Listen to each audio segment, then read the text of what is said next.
think of it as a partnership. There are parts to your brain.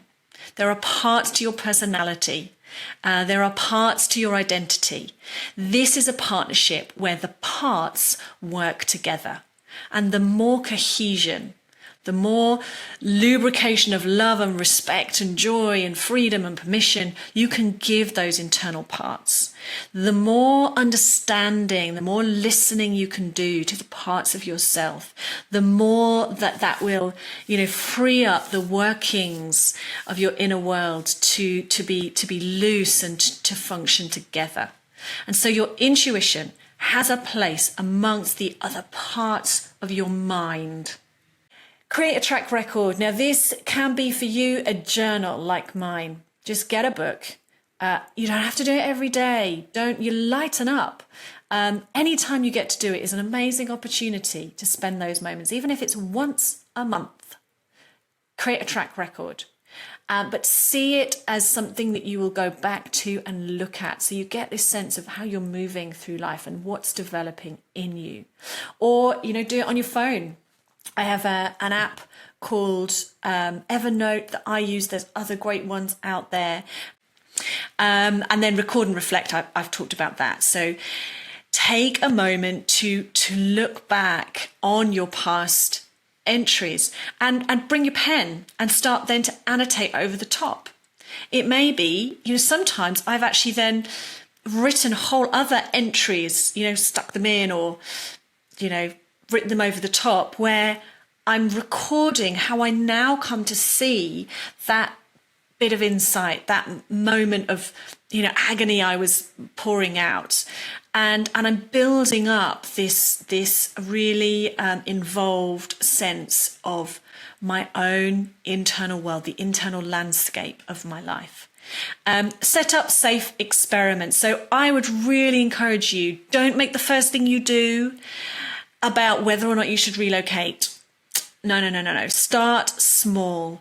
Set up little experiments for yourself. For example, you might start your day with an experiment in how I would like to feel today, who I'd like to bump into today. What experience would I like to have this week? And you draw that. You draw what that would look like. Go wild on imagining it. And then just notice whether it happens. If it doesn't happen, it doesn't matter. It's only between you and yourself. And you get to try again. Do another experiment and learn and reflect. But if it does happen, you'll be incredibly encouraged and strengthened to try something else. Try something with a little more significance to you. Try taking your intuition to work. Try taking your intuition to when you're putting the kids to bed at night and speak from that intuition to them. With difficult conversations, I visualize before every significant conversation I have, every significant phone call. I just pause and take a moment to connect with my intuition and to ask some open questions, to see whatever there is that's emerging there to see, and to let that lead me into these significant moments, less so that, I do rely on my reason and logic a lot, and it's great when it's fully incorporated, but I don't want to let the fearful thoughts guide those significant moments. I want the centered place, the still small voice to guide it. I started a practice a number of years ago because I use visualization a lot in working with clients. And I started a practice a number of years ago that sort of spilled out into other areas of my life, where if I'm going to say something that I know has originated in one of those moments, I will give the other person permission to completely disregard what I'm going to say, and also to give myself permission to be wrong. I'll say something like, feel free to ignore me. Tell me to go away if this isn't helpful. I don't always get these things right, but I just get the sense that.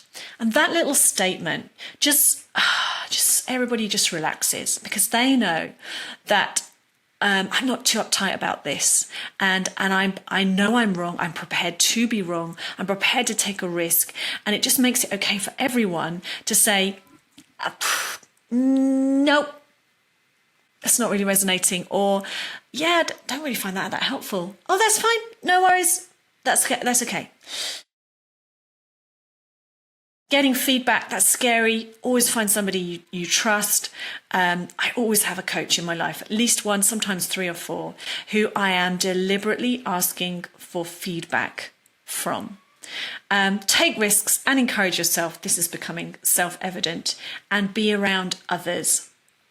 If you know somebody whose wisdom you trust, give them a call, send them a text, book them in.